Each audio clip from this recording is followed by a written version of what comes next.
Welcome to Despatches from the Front. My guest today is Detective Constable John of the Metropolitan Police, and John has been a specialist in child abuse matters. And for our audience, I have to say he has some really incredible things to say about what he's experienced and some of the procedures that he's encountered within the Met Police. So, John, welcome. Thank you. It's good to have you here in the UK Column studio after all this time. Just start somewhere at the beginning. Just tell us a little bit about yourself and just when did you become a policeman and what sort of things have you done before you got near the child protection issues? Well, I joined the police in the beginning of the 1990s. My early career was just as a uniform officer. And I sort of soon progressed quickly into the CID department, and all was going well without incident. And then I moved on to a specialist operation, which was tracking down transient paedophiles, because the Sex Offenders Registry Act had been brought in 1997, and they were finding that a lot of sex offenders were going off the radar, were going missing. So I was asked to front part of the Met's effort into tracking down some of the transient paedophiles. That was, it was an honour to do it, and it was a good little role. But things started to sort of go awry with it, because there was two sex offenders, which my remit was the inland waterways of London, but it soon spread to a national basis. And they had information that sex offenders were coming out of prison after conviction, caution or serving a sentence for what they call a Schedule I sexual offence, were required to sign the sex offenders register and just go missing. But they would go in to live on canal boats. They said, we've got two, we think there's probably a couple more. You're on it for the next few months, see if you can, double the figures and find two more. Well, what happened was, within a few months, I'd found 90. And with that, sort of exposed that there was a loophole in the law that allowed people to live on canal boats, avoid registry, and just act with impunity. So these people could have anonymous lives, effectively. They're there living in an area, but because they're on a boat, they don't have to identify themselves. They're not on the council register. Nothing. Electoral register, yeah. Yeah, they were, basically living like a free life, and no one knew who they were, what they were doing or anything. But there's quite a few factors that were involved. One is that there's quite like, back then was like a hippie alternative community. There was a bit of an anti-police vibe to it, and if you're a fellow boater, as it were, you was instantly liked and welcomed by this community. But the community, actually, some of them didn't realise who they were having living next door to them. And on a few occasions, some of these people were pulling up into a boating community, and there was children there, and they were offering to act as babysitters and things like that, and there were some dangerous sex offenders there. And the canal system back then, no one ever went there. It was sort of basically out the remit, but canals are so old that they sort of transgressed boundary borders.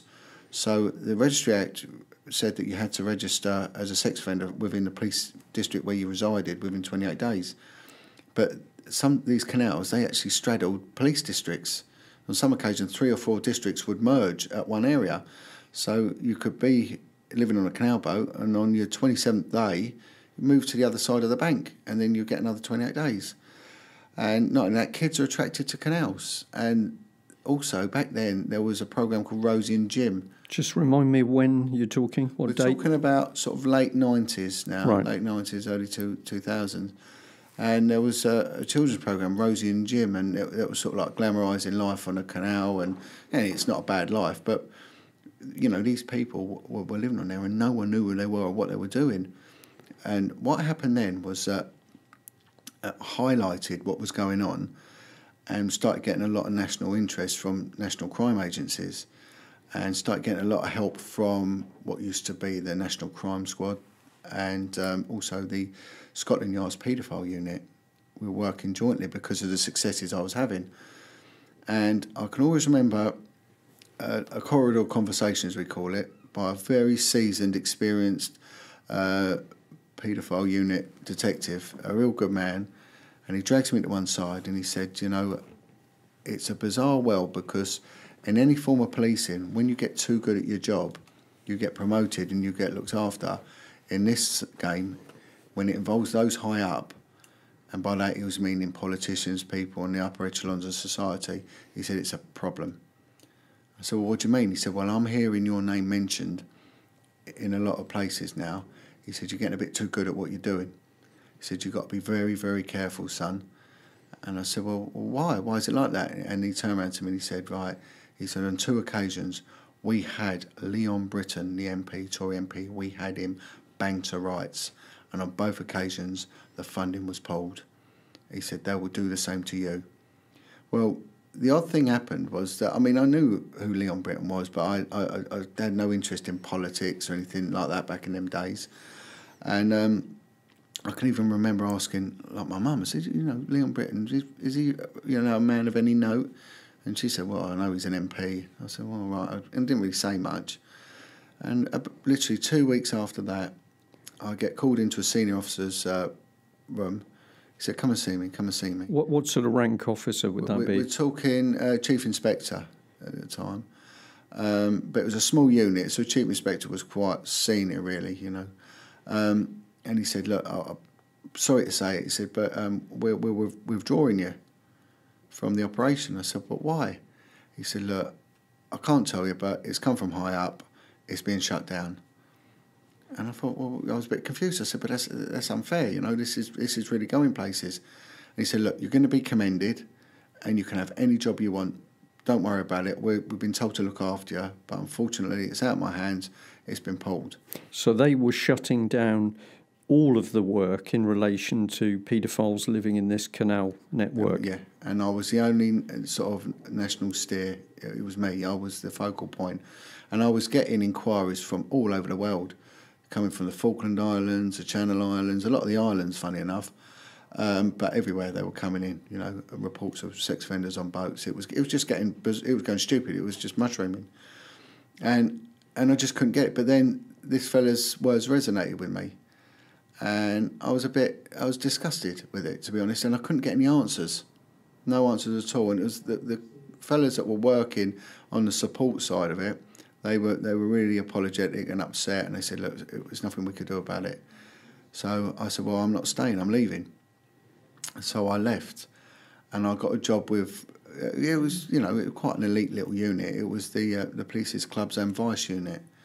And the clubs and vice, they had the governance for anything to do with vice, whether it be prostitution or gambling, but also for a lot of the main licences for the big nightclubs, because London is like the club in Central, you know, for Europe. So I went on to this job, and I got a job with what they call the Street Offences Unit. And street offences relates to the old Street Offences Act of the last century, which refers to prostitution, street prostitution.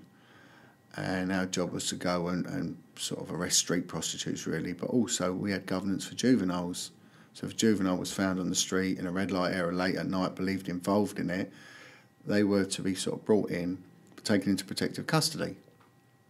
And every now and then a child would be found, usually a girl, and our job was to then bring her in, inform social services. The kid would then be placed into protective police custody while social services work out emergency protection orders, EPOs.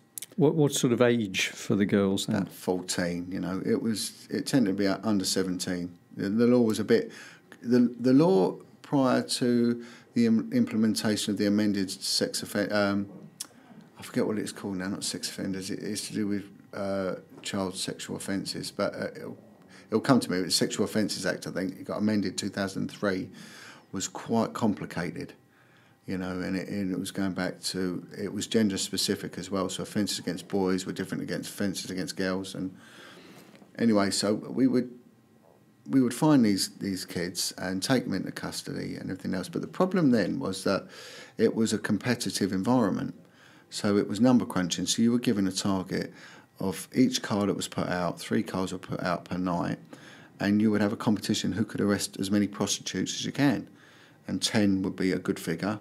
And if you did that every day of the week, you was the top team. So there was competitions, and you could process a prostitute very quickly via the custody. And it was pointless because all of them were drug addicts. All of them had come from the care system. And if you brought a kid in, that was your night finished.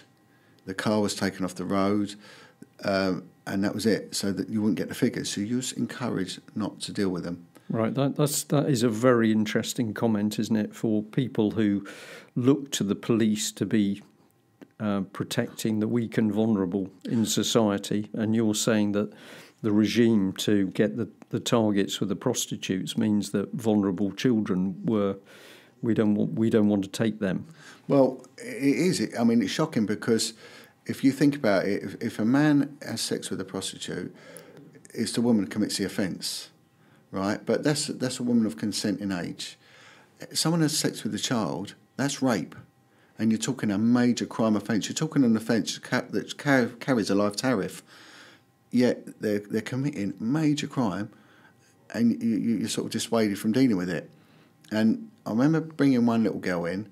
She was 14, around about 14, and a lot of these kids were undernourished, and they were heavily infected with diseases like hepatitis C, some with HIV and things like that, you know. And so they looked younger than their age. And one young girl brought in, she had scabies due to her lifestyle. And the moaning that they gave me for bringing the girl in, because they said the car will now need to be cleaned, the room that you take them to will now need to be fumigated. The girl's a pain in the arse because she's always shouting and screaming, and, you know, and it's pointless anyway because she'll be back out tomorrow. So it was appalling, really. There was, you know, and what they said, if you see him again, just tell her to do one to get out of here. Right, and this was being told to all the police. It wasn't just yourself. Anybody who was involved in this type of work was told this. That was told. Yeah, that was the rule, the unwritten rule. Right.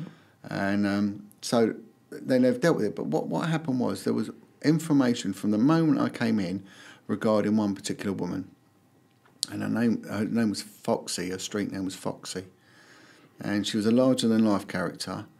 And she was a street prostitute, but she was rumoured to be pimping out young girls. And I'd heard the rumours from the moment I walked in the office, but nothing was ever done about this woman. Anyway, I sort of got moved on merit. I did very well on the street. And what was your rank then? Detective, right. You know. And I was chosen to go onto quite an elite little unit, not dealing with vice. It was dealing with other stuff, more organised crime. And I went on to that, and I did incredibly well. But then I was asked to come back to vice and to be the senior investigating officer in an allegation of child prostitution. So, but by that time, I think what we need to establish as well is that from 2000, I had been a lone parent of 4 children. I've been left to bring up 4 children, and the relevance will become apparent, you know, shortly. So not only was I then asked to work again back with the children, I was now looking after children of my own, and you know, they were all at that time under 10, and one was an infant. So it was a bit hard going for me, and the hours were irregular, and you know, childcare was a bit of a nightmare, especially if you're dealing with kids, being taken in care orders. You know, your day could be a long one. But you know, I was sort of told, look, you know, we'd like you to go on it. So I did it. And it was a young girl called Zoe. And Zoe had, she was, I think, about 14 or something like that. Again, very young looking for her age. So Zoe looked about 12. And she'd made an allegation that this woman, Foxy, had been pimping her out. And she'd made a couple of allegations, and they hadn't gone anywhere. So what I was told was, look, can you look into it? She's made allegations before. She's a bit of a nightmare. She might be lying. She might not, but she's a bit persistent. See what you can do. So I went, okay. So I went to see the girl, made an appointment, and was told she's very anti-police, you know, and she is a bit of a handful. So I went with a colleague.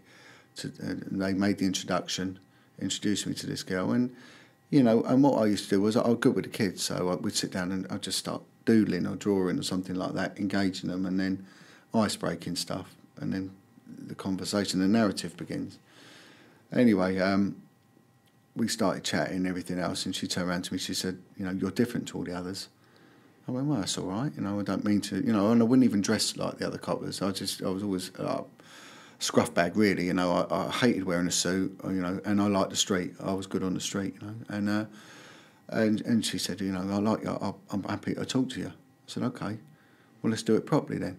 She said, yeah, all right. So we had an agreement, we shook hands. We made an appointment to do a proper, what they call an ABE interview, which is like a video recorded interview.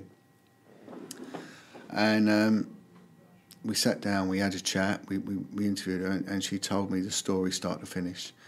And she's the product of broken family. The mother was a drug addict, the father was absent, and the mother was buying drugs off this girl Foxy, and Foxy then started to groom her because her mother was unable to look after her. She then ended up living with the grandparents, but the grandparents lived in a red light area. And so Foxy would go and pick this young girl up and a basic grooming, look after her, show her some attention, a bit of love, do her hair for her, give her makeup, but then introduce her to cannabis, got her smoking cannabis, and then would then take her to hotels. These were bottom-end hotels. These were the sort of places where a lot of the builders would go to, you know. So there'll be like converted Victorian houses or whatever. In one area of London, there's a big row of them. And a lot of them were maintenance and building works from the north would come down and stay in these hotels. So Foxy had an agreement with the night porters, and the night porters would make a room available for her. So she would take her clients in there. So she'd go in there with her client, start having sex and have this young girl there watching, and then encourage the young girl to get involved. And then from there, she would then start giving the young girl the bigger drugs. So that the Class A drugs is what they want the kids on. Once they got them on the Class A drugs, especially the crack cocaine, it's got a real grip on them, you know. And this girl had no way of getting these drugs, so she relied on Foxy as her medicine lady, you know. So she got her on crack cocaine, and then she started then pimping the young girl out, getting the young girl involved. And then she would then get the girl to introduce her friends to it. So she was then introducing her friends. Also come from families that parents were drug addicts or absent or whatever. And so, or in the care system. In fact, all the kids we dealt with were subject to care orders, whether they were residential care orders or just normal care orders, you know. But they're all known to social services and from at-risk backgrounds. And so she gave me the name of another kid. So I went to see that girl. The story was identical. And the other thing was, they said, well, what about the police? Did the police ever get involved?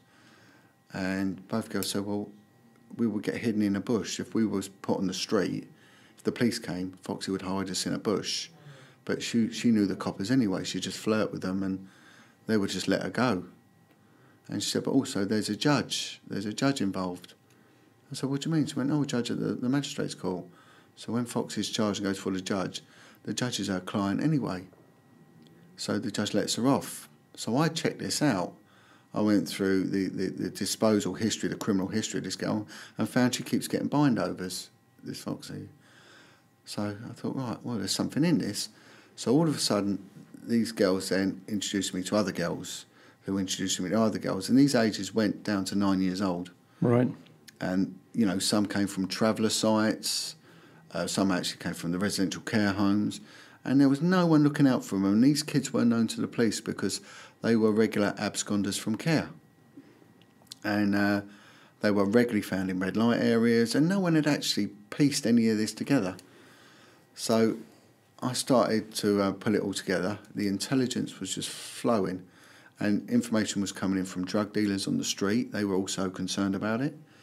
And also other prostitutes were coming forward and talking to us, you know, and saying, you know, this is what's happening.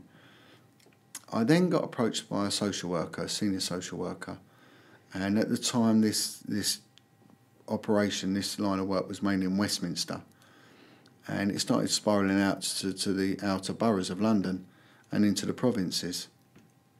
And this was from Croydon, and the social worker said, look, we've got a big problem down in Croydon. And my inquiries did then start to lead to Croydon.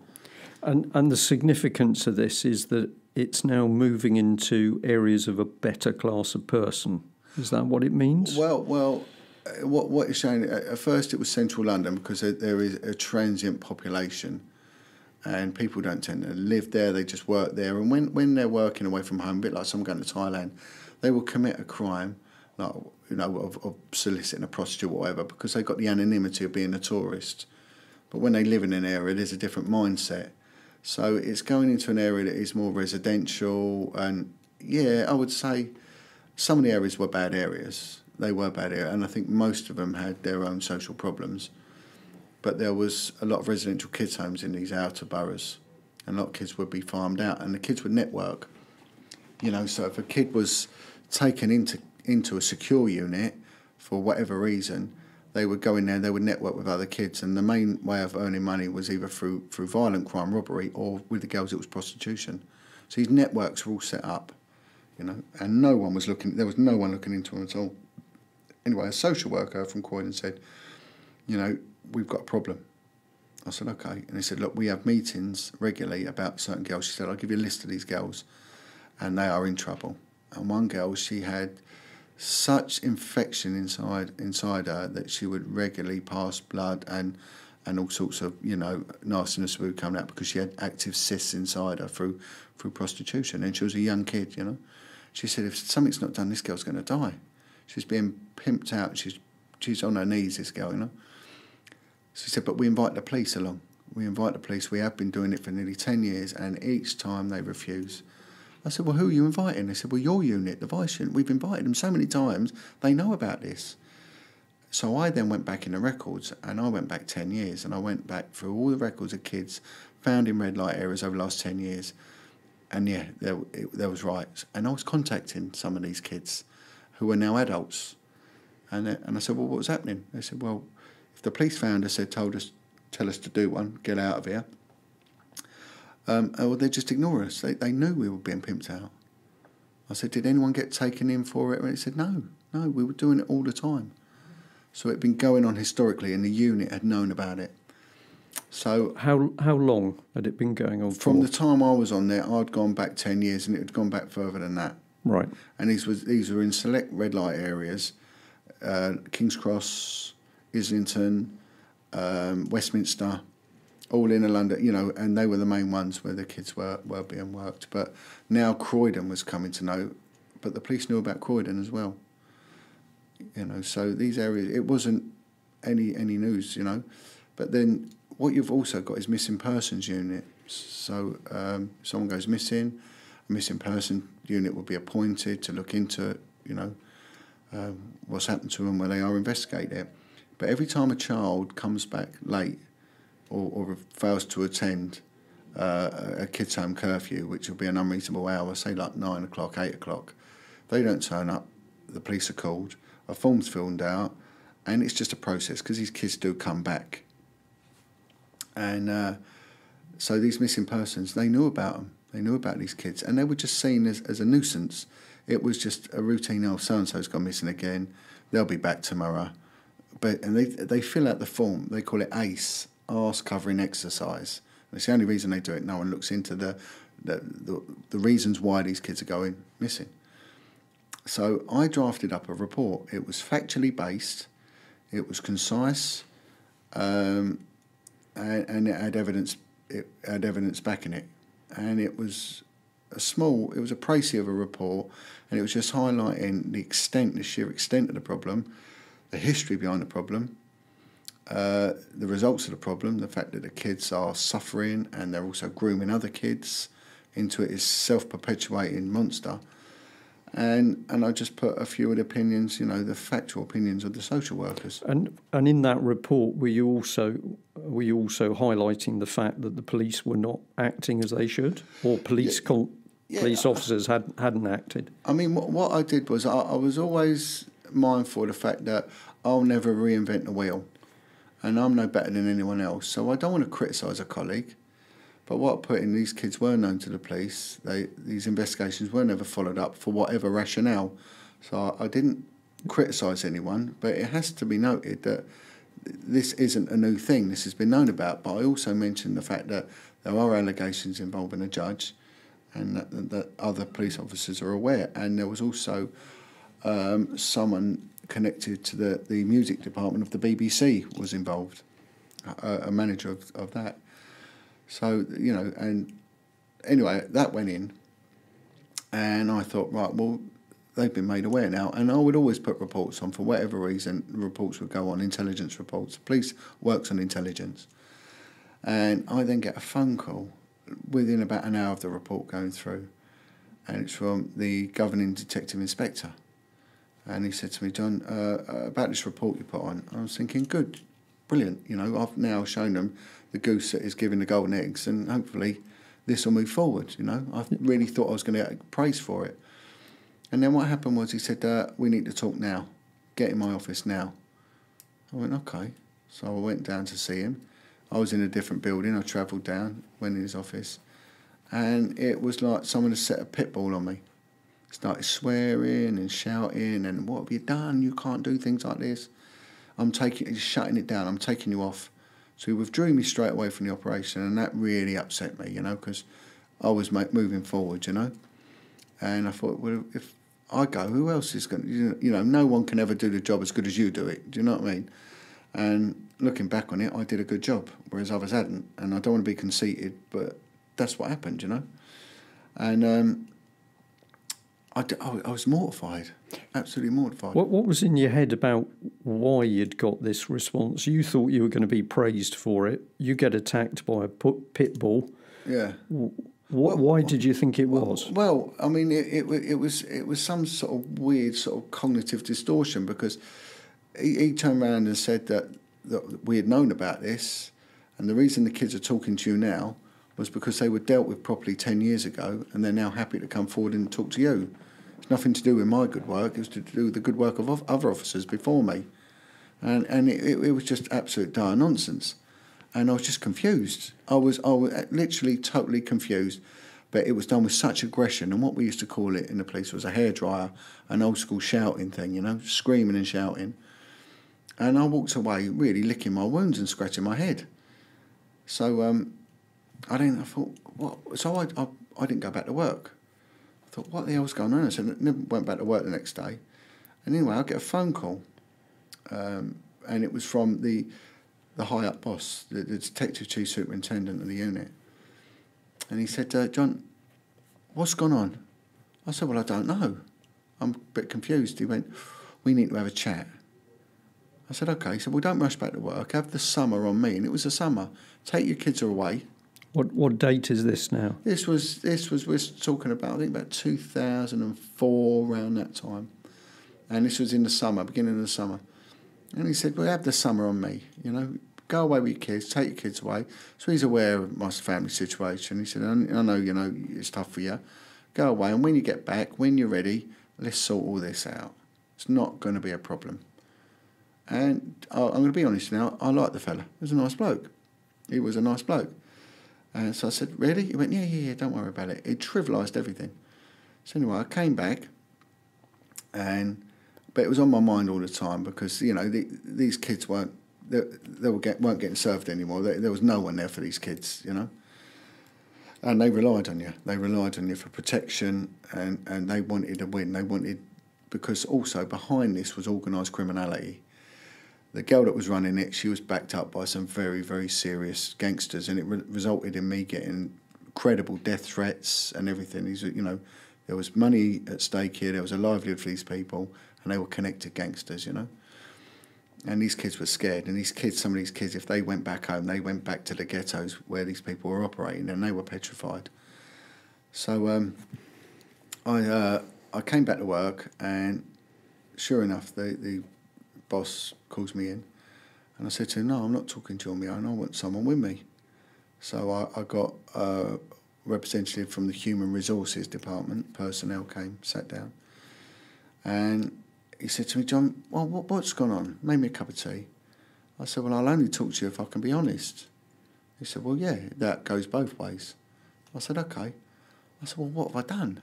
I said, I really thought I'd done well. I'd exposed this, I'd done this, I'd done it. And he turned around to me and said, well, that's a problem. You've exposed it. He said, we knew you could dig, but we never knew you could dig that deep. He then said, what you've exposed is going to F us past, present and future. This cannot and will not ever get out. He said, if you mention a word of this, you will be thrown to the wolves. He then said, you will lose everything, and that means your job, your home, your kids, you will lose it all. You need to shut your effing mouth. And I was just dumbstruck. I was like, for real? And he said, we never thought you would dig this deep.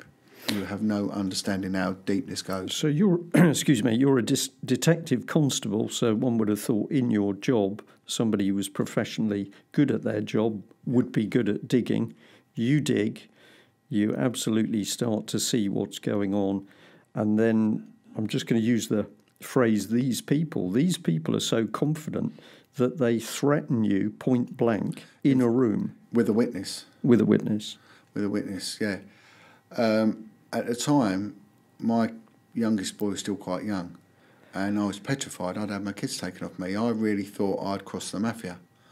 And you're right, it was the confidence, the way it was portrayed against me.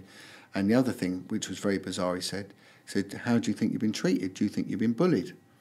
I went, you're damn right I've been bullied. He said, you have. You've been bullied. He said, there's a form to fill out, a fairness at work form. I'm instructing you to get it now and fill it out. And the police is absolutely awash with this form. There's forms for everything.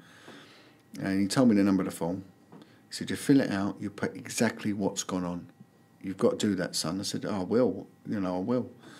And he said, and then do you know what happened to it? I went, well, it will go somewhere and get investigated. He said, no, I'll tell you what will happen.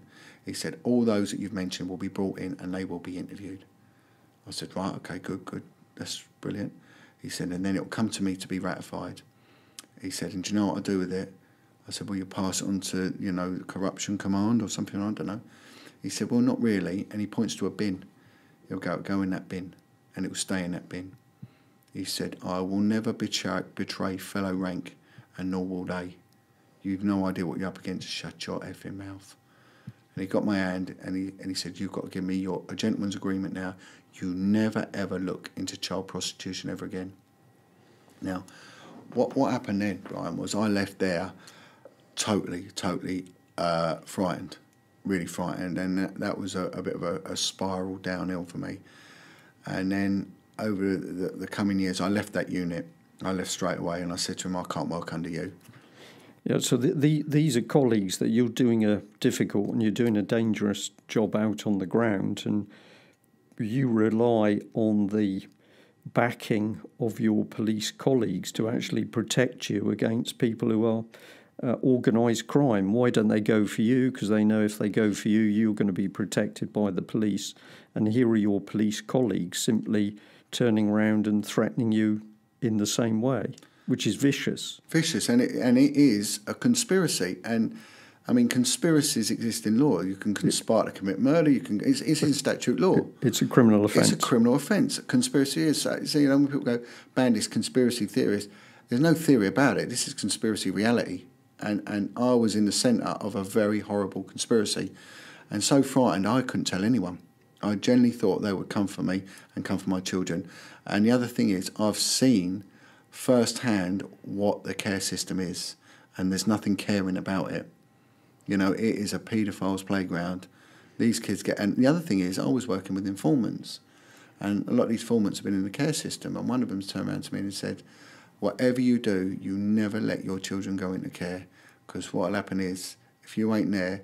One of my kids was a little bit behind with things, and I used to tell this bloke, he said, they'll go for him straight away. They will get it. Don't ever lay in bed thinking they won't get it. They will get it.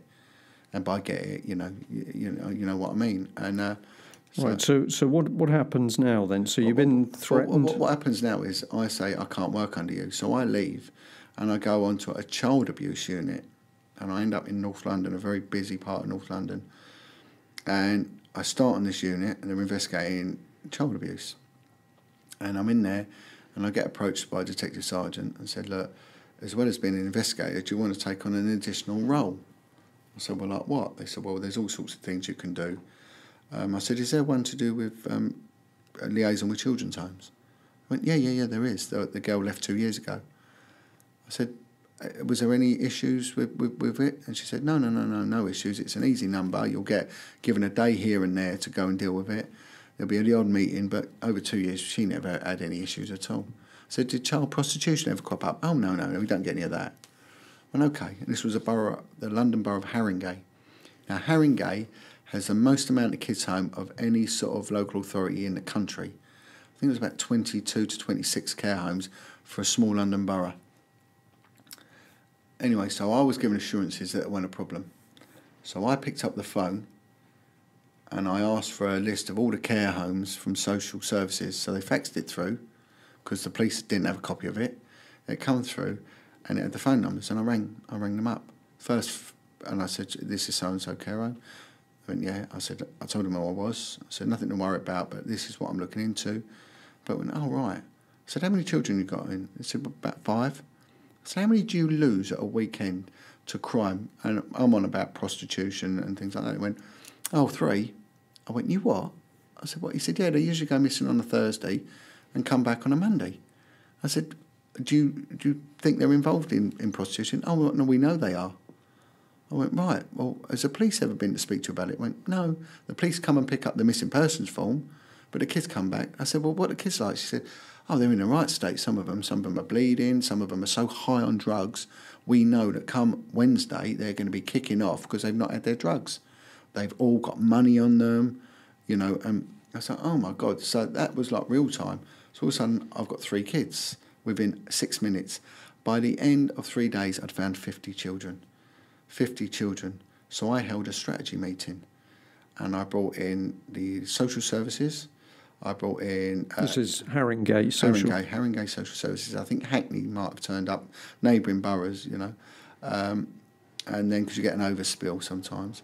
I had a representative for who dealt with child trafficking for Bernardos. I had connections. A lot of these youth NGO groups came. There was a lot of people there, and I laid out my plan, and I worked out a formula of how to deal with it using a simple act on the Children's Act and a section of the Children's Act relating to taking a child out of care at an unreasonable hour.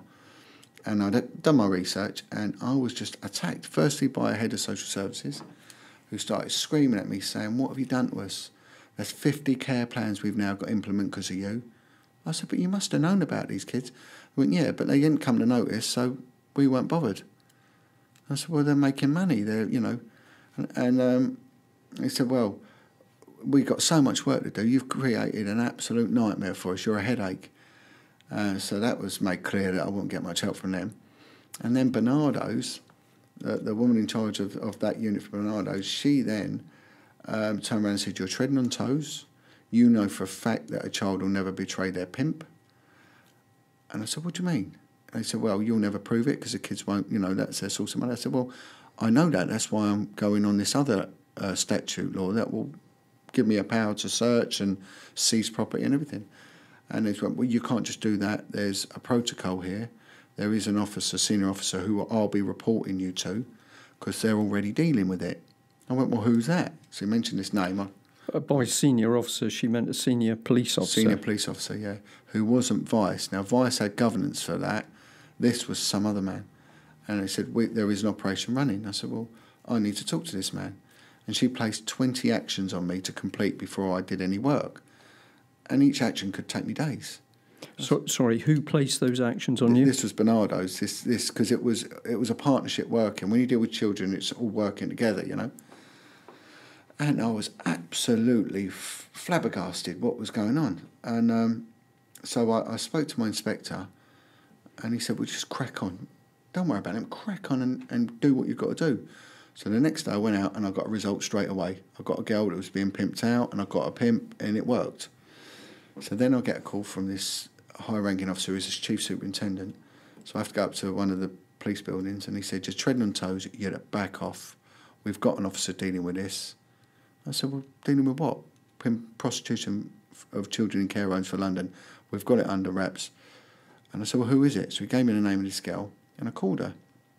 And she said, "It's a load of crap." She said, I've been to a meeting, but I've never dealt with any victims, and how can I nick?" She said, "It's just me. I don't even know where these kids' homes are. I've not even visited one." I said, "So you're not investigating?" She said, "No, how can I?" So it was a load of lies. So that was shut down, right? then lo and behold, I'm moved. And then I get a call that the girl that was at the Zoe, the young girl that was at the centre of the other operation, was found dead on the street in a suspicious overdose. Just found dumped in the street dead. How old? Just remind us. By this time, I think she was getting on for 15, 16, something around that area. You know, a year or so had passed. So 15-year-old girls just found dead. Key witness to this case, dumped on the street. And then it just absolutely destroyed me, you know. And they never investigated another case of child prostitution. The Vice Unit never did. What happened then was I left. I'd got moved, so I ended up having to deal with other sorts of crime involving children, but was never dragged back into that area. I shut my mouth for quite a while. And then what happened was the Jimmy Savile scandal broke. And I thought, my God, it's not just me, there's others. And then Clive Driscoll came forward, and then Lenny Harper from the States of Jersey Police, you know, the senior officer there, he was running the care home inquiry in Hotel Green in Jersey. And it gave me better hope. But then that was shut down. And I can remember him on telly saying that it's now coconut. The lab report saying the bones they've seized are coconut and not bone. And I'm thinking, it's been a cover-up. So I then came forward. About 2014, I went to my inspector first and said, look, I need to talk to someone. I want to make an allegation of serious corruption here involving child prostitution cover-ups. And he totally dismissed it. So I then went to the corruption command and I said, I need to speak to someone very, very senior. It has to be a detective and it has to be a woman. And he said, well, what do you mean? I said, well, I don't know. Women won't roll their trouser legs up, meaning a Masonic link, because without entering into the conspiracy realm again, Masonry does have a big, strong hold in the police. It has a hold in the police, but then when you become a detective, it intensifies, and when you're a detective on a specialist role, it is almost like a stick of rock, Masonry through it, you know. I'm not knocking it. I work with many of them. I've not got an issue with them, but it is another allegiance that you don't need. Just, you know? given a detached viewpoint, it has an impact. It does, without a doubt. And I'll tell you how much it has an impact. When I went to a job agency to try and get work as a civilian detective, I was told by the agency, have you been or are you a Mason? And I said, well, why are you asking that? He said, we cannot take anyone who is or has been a Mason. I said, well, why is that? And they said, because it has ruined too many inquiries, and namely the Hillsborough inquiry was deliberately frustrated by the Masons, deliberately. According to this security company? According to this, recruitment. Yeah. Recruitment company. And that is they're one of the main ones for recruiting civilian investigators, and their baseline is the first question they ask you, are you a Mason? Okay. So just sticking with what happened to you, so you decided you were going to whistle blow? I whistle blew, and I made an allegation against a senior officer who since then had been promoted to one of the highest posts in the country. Made the allegation, and I was assured that this will be taken in the utmost seriousness, and don't worry, we will investigate it. So I said, okay. I then get informed by the Metropolitan Police Federation that I'm to be served with gross misconduct papers. I said, well, what have I done? They said, you've data protection violations. I said, well, I haven't violated anything. They said, well, don't worry, we're assured it'll be a management action. Right, okay. Then the police were dragging their heels over my allegations, so I pushed forward and they wouldn't reply to me. So I made a complaint to the IPCC, the Independent Police Complaints Commission. They said, we won't get involved. Then all of a sudden, my misconduct allegations have been elevated to gross misconduct. I'm like, really? Well, why? Well, I was told then, don't worry, we're going to look into it and it'll be resolved. I then get put in touch with an MP called Simon Danchuk, at the time was championing the abuse cover-ups, And you're seeing more and more cover-ups coming out. And one of the key ones was the Rotherham scandal. And there was a detective from Great Manchester Police called Maggie Oliver. And I was asked if I wouldn't mind being put in touch with Maggie Oliver. Her story is very similar to mine. So I met with Maggie Oliver, and her story was strikingly similar. And what she said to me was, John, watch it. She said, have they served you misconduct papers yet? I said, yeah. She said, you'll get arrested next because that's what they did to me. You'll put before a tribunal, you'll be found guilty and they will sack you. That's exactly what they did to me, and that's what they'll do to you. They'll raid your house, they'll do everything. John, just tell us just really briefly, what was her story? You say it's strikingly similar. Was she dealing with children? She was dealing with children from the care system in Rotherham, in South Yorkshire, I think, and Greater Manchester. It's come under the Greater Manchester, policing district, and it was young girls being groomed and pimped out by Asian minicab firms, everything else. But these kids were also the clientele of people that had a bit of money and everything else. And she exposed it, and she was bullied into silence, told to shut her mouth, it's not a problem, forget about it. And it was exactly the same as what I was dealing with, but on a provincial level. And her bullying that she encountered was exactly the same as mine. But she did get sacked. She got required to resign, and she was stitched up. And she was stitched up by Peter Fahey, who was at the time the Chief Constable of Great Manchester Police. And it was the similarities were striking. I then get put in touch with a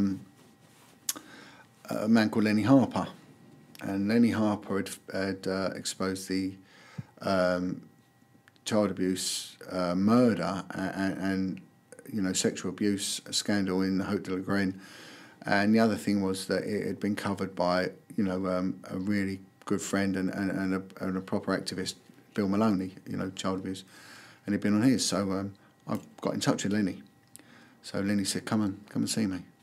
So I went up to see Lenny, and he told me his story, and again, the similarities were absolutely unbelievable. So there's a template in operation here as to what happens to police officers that stand up and say there's a cover-up of child abuse. Yep, and also that they are bullied so monumentally that some of these coppers are committing suicide. I then get asked to go to a whistleblowers forum in Parliament, and there's a retired chief constable there called Tom Lloyd of Cambridgeshire, and he then hears my story and says, well, this is shocking, but you're not alone. And via that I get put in touch with a detective sergeant from Hampshire who had exposed a kids' home inquiry, child prostitution thing on the Isle of Wight. And he had been bullied to the point of almost suicide, and they'd arrested him again for minor data protection and other issues, and bullied him to the point of almost suicide. And he now campaigns for coppers that are suffering post-traumatic stress and suicidal. He's got an outreach group, and he then says, there's so many coppers are topping themselves, but this is what they will do. They will ruin you, John.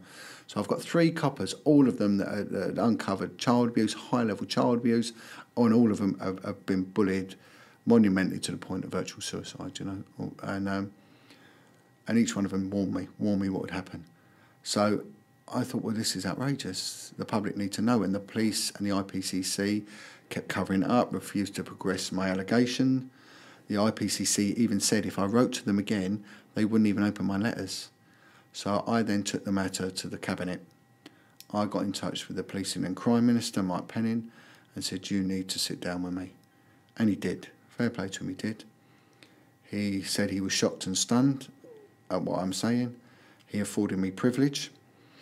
I then informed the police that I'd spoken to him, and then they tried to get me done again on discipline, gross misconduct for talking to a politician.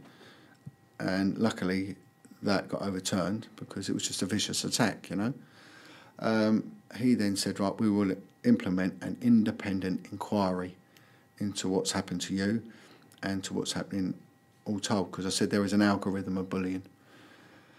And Sorry to interject. Did he acknowledge the extent of the child abuse, which is the heart of this matter? You'd obviously told him what you had discovered. Did he actually register that there was this happening? Well, I told him. I said, this is massive. I said, the tentacles of this go right to the heart of the establishment, and this is causing the whole detriment to society, and it's probably even influencing politics. And I said, and I've got evidence of that, and I explained to him about the thing with Leon Britton. You know, and all the time it's coming out in the press that this man's innocent and everything else. But then Bernard Hogan-Howe, the commissioner of the Met Police, turned around and refused to apologise to Lady Britton. So I'm thinking, well, maybe he knows something that I know. So Mike Pennin then stopped all contact with me. I was assured by his wife he'll ring me, he'll update me, and I couldn't get hold of him at all. So the police then... I just want to say, this is the man whose sole responsibility is policing. Yeah. Policing. And you are telling him of the cover-up of major crime involving children, young girls, and what he does is completely cuts you off. What he said, I met him on quite a few occasions, and I got brought to his parliamentary office, his ministerial office, you know, and he's right next to Michael Gove. They share the same corridor. And I'm in there, and he turned around to me, and this was his exact words. He said, what concerns me most about this is the public perception when this gets out. And that's all he was worried about. You know, how's it going to look on the establishment when this goes out? But at the end of the day, I told him, and to my opinion, things might have changed. But as far as I'm aware, he's done nothing. He might surprise me yet, I'm not sure, but I've asked repeatedly for the investigation team to get in touch with me, and they haven't. Absolute nonsense, you know, that he come out with. And then he said to me, I give you my assurances that Bernard Hogan-Howe, who is a friend of mine, will be shocked when he finds out. So I said, well, are you going to tell him? He said, I will tell him. He will be told. And as far as I'm aware, he never told him. So in the end, I carried on back to work and everything else, and all of a sudden I found out that my allegations that were now sort of being ignored, the police's then sort of investigation of me for data protection had gone from management action, minor misconduct, which I would have denied anyway because I did bugger all wrong. It went from that to misconduct to gross misconduct. Now they've sent a file to the CPS for an impending prosecution against me. And I thought, right, well, I've had enough of this. This is outrageous. So I said, I got hold of the commissioner. And I said to the commissioner, I wrote to him. This is Sir Bernard Hogan-Howe. And I said, you know, the man that I've made serious allegations against, in which there was witnesses to this, has been promoted. Not only has been promoted, he's been promoted with royal assent and given the Queen's Police Medal 2 years after I made allegations. Now, the format is if you're under investigation for serious issues, you do not get promoted. Your career's on hold till it's sorted out. And I wanted then to get out the police, but they wouldn't let me resign because I was placed under investigation, so I couldn't do anything. I said, you hounded me, you've destroyed me, you've ruined me, yet I've done nothing wrong. Now you want to prosecute me? I said, I'll tell you what, you put me before a court and I will tell the world, because it'll be public domain, that this is a vicious cover-up of a whistleblower for, you know, hindering and covering up child prostitution. And I told him everything, Bernard Hogan, I put everything in the letter, but all of a sudden, everything changed. All of a sudden, the senior management, the assistant commissioners, they're behind me, they're no longer prosecuting me, they're trying to forward my early retirement and everything else. But and other things they did was that they halved my pay without even telling me. They cut my pay in half. Right. And which is all things I was told would happen. Right, John, you're saying there that they're moving you towards early retirement, yep, which obviously is of some comfort to you because you still have to live, and you're entitled to a pension and everything, yep, from your time serving in the police. What have they actually done to start to investigate the key thing of the massive cover-up of the abuse of children. It was quite funny because in 2012 I was in Scotland Yard, and the witness I had in the room at the time when the senior officer bullied me saw me in Scotland Yard, and she came up to me and she burst into tears. She grabbed me, she said, "I've got quite a powerful job now," and she said, "I've got my own office in the yard, I need to talk to you, can you come and see me?" I said, "Yeah, I'll come." So I went to her office, and she just burst into tears. She grabbed hold of me, hugged me, and she said, "Can you ever forgive me for what happened?" And I said, "Well, what are you on about?" She said, "I watched them bully you and destroy you, and everything you said happened. That little girl died." I said, "Oh, yeah, I know about that." She said, "And since you did what you did, they never investigated another case of child prostitution." And that was 2004, 2005.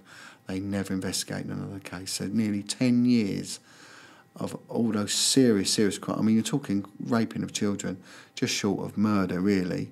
In seriousness, they never investigated another. I mean, they even had a transgender crime unit. And transgender crime, it equated for like 0.001% of all. So there was a team investigating that. But child prostitution, there was nothing. And she said, "Everything you said was right. I left the unit because of how they treated you. Please forgive me." Right. So they never touched it after that. John, you are still in a delicate situation with the police. So I'll say that we'll just end that bit there on your relationship and how things are going for leaving the police. Just to finish, give us what is your opinion of what you've uncovered? What is going on? Well, funny enough, I was asked this when I was interviewed as a witness, and they said, "Why do you think they did this?" And I said, "Well, because they're involved. There is a cover-up, and these people are appointed into these key positions where they have total governance of all these allegations. So they can't be dealt with by any other unit other than the specialist unit. So there's like a filter they go through, and then internally in this unit they will be filtered again. What gets proceeded with and what doesn't, so that they have total autonomy on what they deal with and what they don't deal with. So these people are put in place to make sure these allegations don't get out. And it's not just that. All them years that I worked in this remit, we would get what they call referrals. Now, referrals could come from schools, referrals could come from playgroups, from wherever. And all the years I worked on child abuse investigations, I was aware of only once a referral coming through from NSPCC. Only once. Now, bear in mind, they've got Childline, and all them kids that will be ringing up Childline, especially when Jimmy Savile got nicked and everything else, why didn't they ever come through? And these people are filters. And my opinion is they are filters that these people are deliberately put in there to protect those that are involved, deliberately. John, thank you very much for having the courage to come and talk us through that. And I am very, very sure that the people that listen into this interview will not only be shocked at what you've said, but they will also be putting together information in their minds because, of course, you've taken us through those experiences. And what have we seen? We've seen more and more of this coming up to the surface in the public press and media, all then dismissed, and it's all suppressed. It all drifts away into the long grass. And you are one of, we now know a number of officers who've had the courage to stand up and say, no, this is real, it's going on, and you've paid a pretty heavy price for it. So I'm going to say I think this will really get people thinking, and thank you very much for having the courage to talk. No, that's quite right. I mean, all I will say is people have come forward, but they've always got retired before their name. Retired before their name. What a statement for John to come forward with, that police officers who dare to stand up and expose the cover-up of child abuse are bullied, harassed and retired. Against the background of child abuse, which we are seeing across the country, whether it's Hollygregg in Scotland, whether it's Rotherham, whether it is Melanie Shaw with the Beechwood Nottingham abuse, Mickey Summers, another name there. Across the country, we are seeing time and time again child abuse survivors coming forward and telling their story. And now, with the help of John, we can really get to understand that the people covering up this abuse are people in the highest echelons of society. They are the members of Parliament, they're the lords, they're the senior police officers, they are the establishment figures, and as we have heard, worst of all perhaps, they are some of the very charities that say they are there to protect children. One current case that provides a background to all of the things that John has been talking about must be the Brian and Janice Doherty case.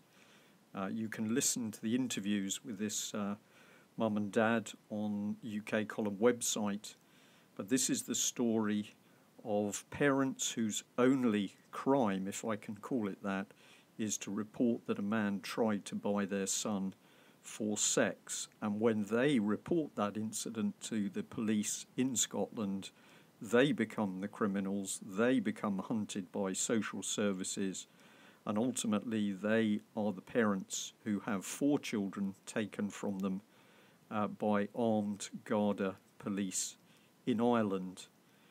There can only be one explanation for how that was possible, and that is that there is, as John says, a conspiracy at the highest levels to protect those who abuse children, and in particular to protect those at the highest levels of society.